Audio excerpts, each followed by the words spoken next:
président congolais Félix Tshisekedi avait fait donc la lutte contre la corruption l'une des priorités donc, de son mandat avec le fameux l'état des droits. Désormais, certains de ses proches, durant ce quinquennat, ont été ou sont encore épinglés dans le dossier sale des détournements des deniers publics.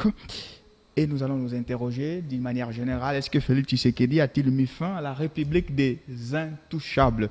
Les gens auprès desquels il était difficile en tout cas de pouvoir les épingler par la justice congolaise. Alain Kazadé avec vous, je rappelle que vous êtes membre du Front Uni pour les Congos. La question est directe et puis ça va nous permettre d'avoir maintenant les détails.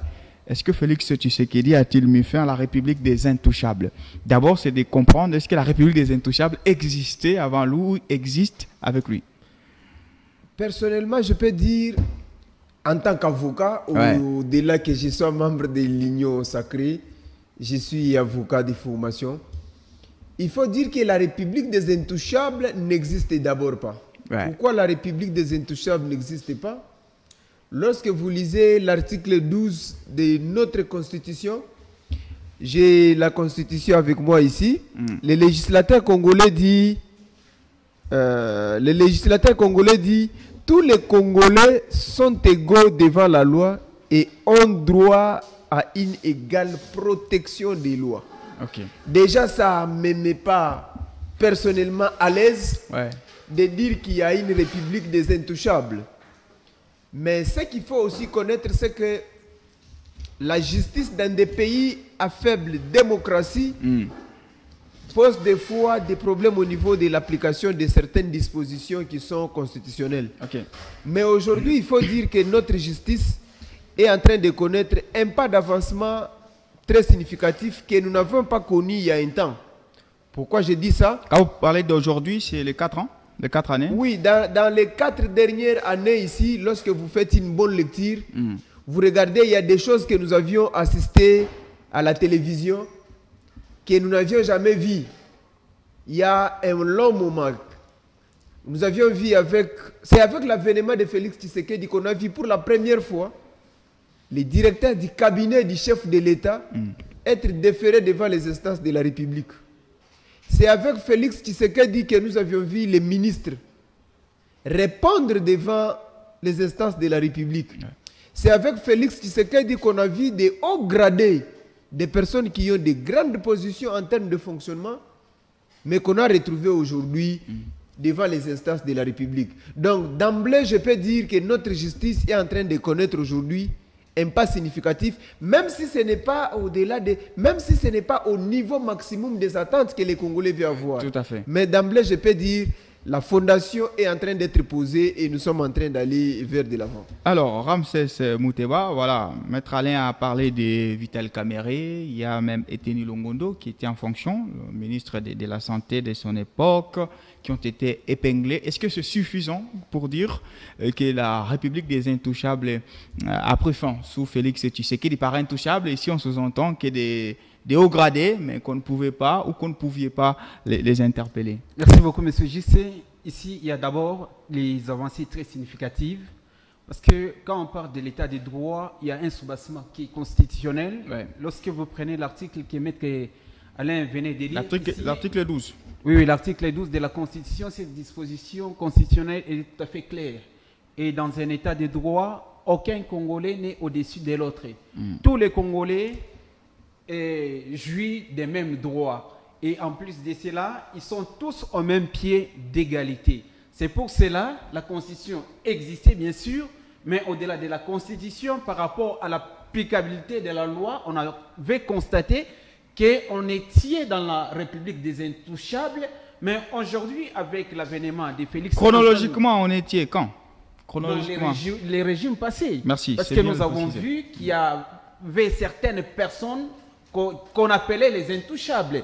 Mais avec l'avènement de Félix Antoine Tshisekedi, du président de la République, nous avons vu la transformation sur tous les plans et en plus de cela, au niveau de la justice. Et c'est qu'occupés des hautes fonctions dans ces pays-là, dans ces pays, ils se sont retrouvés certains être arrêtés et les autres qui ont eu des dossiers sales les a mis en prison et avec le temps, on comprend qu'il suffit juste d'avoir une petite volonté, on arrivera à la transformation maximale de notre justice. Ce qui est beaucoup plus important est qu'il faut d'abord dire un grand merci au président de la République parce qu'il a mis fin à la République telle que vous l'appelez, la République des Intouchables. Nous avons vu dans ces pays, par exemple, quelqu'un qui marche avec un véhicule où il y a la photo de la première dame. Et ces messieurs-là ne payaient pas de documents. Mais aujourd'hui,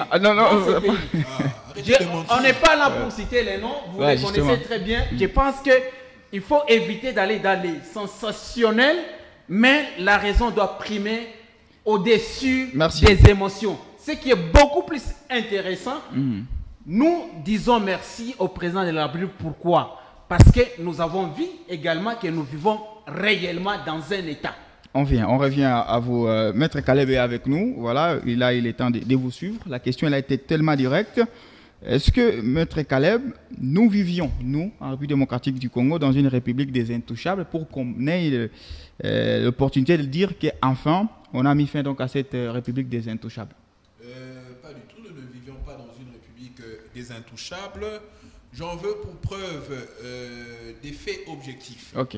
Je parle ici, contrairement, moi je croirais même que nous avons l'impression que c'est le régime de Félix Tshisekedi qui consacre des intouchables. Okay. Puisque tous ceux-là sur qui la justice semble s'appliquer, parfois même au-delà des pouvoirs que la justice est censée avoir, ce sont les opposants. Je cite ici Jean-Marc Abound qui a fait plus de 12 mois de détention arbitraire avant que son procès ne débute.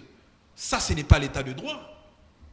Ça, ce n'est pas l'état de droit. Je cite ici Salomon Idi Kalonda, qui a pratiquement été kidnappé et aujourd'hui, son procès semble floué. Ça, ce n'est pas ça l'état de droit. Moi, je crois par contre qu'aujourd'hui, lorsque on cite le dossier des programmes 100 jours, où il y a plusieurs millions de dollars qui ont été détournés, le président de la République, heureusement, puisqu'il a été sincère, a reconnu que la justice a beaucoup de lacunes. Je donne l'exemple du procès 100 jours où un individu ou des individus sont condamnés. Aujourd'hui, pendant que je vous parle, tous ceux qui étaient épinglés au cours du procès 100 jours sont libérés. Mais les millions de dollars qui ont été détournés n'ont jamais été retracés, n'ont jamais été restitués à l'État. Est-ce qu'on peut parler d'une république d'intouchables parce qu'on épingle quelqu'un pour ensuite le récompenser et faire de lui vice-premier ministre de l'économie? Ici, je cite Vital Kamerhe, pour qui j'ai beaucoup de respect et d'admiration. Mais on ne peut pas se servir de cet exemple pour faire valoir une justice qui avance. Le peuple n'est pas dupe et tout le monde dans l'opinion nationale est perdu face à cette évidence. Pourquoi je parle de république d'intouchables dans laquelle nous sommes aujourd'hui? Je reviens sur mon exemple. Il s'agit du dossier Chebea. Le président de la République, à l'époque, il s'agissait de Joseph Kabila, en âme et conscience, en toute responsabilité, dès lors que l'ancien chef de la police, qui était le général John Numbi, avait été cité dans le dossier Chebea, le président de la République, commandant suprême des forces armées et des services de sécurité, a suspendu le numéro 1 de la police, de sorte à ce que les enquêtes se fassent sans interférence. Mais aujourd'hui, paix à leur âme, je pense aux dizaines des jeunes Congolais qui ont été fauchés à Goma. Le responsable militaire qui est le gouverneur militaire du Nord Kivu, le responsable de cette province sous état de siège, n'a jamais été suspendu. Les véritables responsables à suspendre sont ceux-là, mais personne n'a été suspendu. Et il y a un procès. C'est vrai qu'il y a un procès. Lui, il a été rappelé à Kinshasa. Nous avons vécu. Vous pensez que nous sommes fous dans l'opinion? C'est vrai que lorsque vous suivez les responsables du gouvernement qui parlent de manipulation ou des récupérations politiques ou politiciennes, nous parlons des dizaines de morts. Ce sont des jeunes qui ont été fauchés par les services de sécurité. Il n'y a aucune suspension. C'est vrai que on nous présente 4 jeunes militaires et 2 responsables de l'armée. Mais moi, je pense que pour des raisons d'enquête, puisque les enquêtes n'ont même pas été faites, des enquêtes sérieuses n'ont pas été faites. Et nous en doutons que s'il y en avait, ça allait aboutir, puisqu'à ce jour, il y a le cas de Chérubin Okende. D'accord. Où les enquêtes n'ont pas abouti. Lorsque un député national est élu, il représente la nation. Moi, je considère que c'est la nation à laquelle l'État a été incapable de... C'est la nation que l'État a été incapable de sécuriser lorsque un représentant du peuple se fait meurt dans ces conditions qui ont été décriées. Et aujourd'hui, on ne peut pas parler de République des Intouchables dès lors que pour le cas, comme ceux que je cite, de Chériba Okende, il n'y a eu... Je suis en train de chuter. Il n'y a eu aucune suspension. Il n'y a aucun résultat en termes d'enquête. Et aujourd'hui, vous voulez faire une comparaison dès lors que, sous Joseph Kabila, nous avons vu combien le général John Numbi a été suspendu pour éviter qu'il interfère dans les enquêtes. Maître Alain, voilà, on inverse la question. Maître Caleb pense que... J'ai posé la question. Il pense que c'est maintenant que vous consacrez donc la vraie République des Intouchables. Il en veut pour preuve le cas de Tchébéa.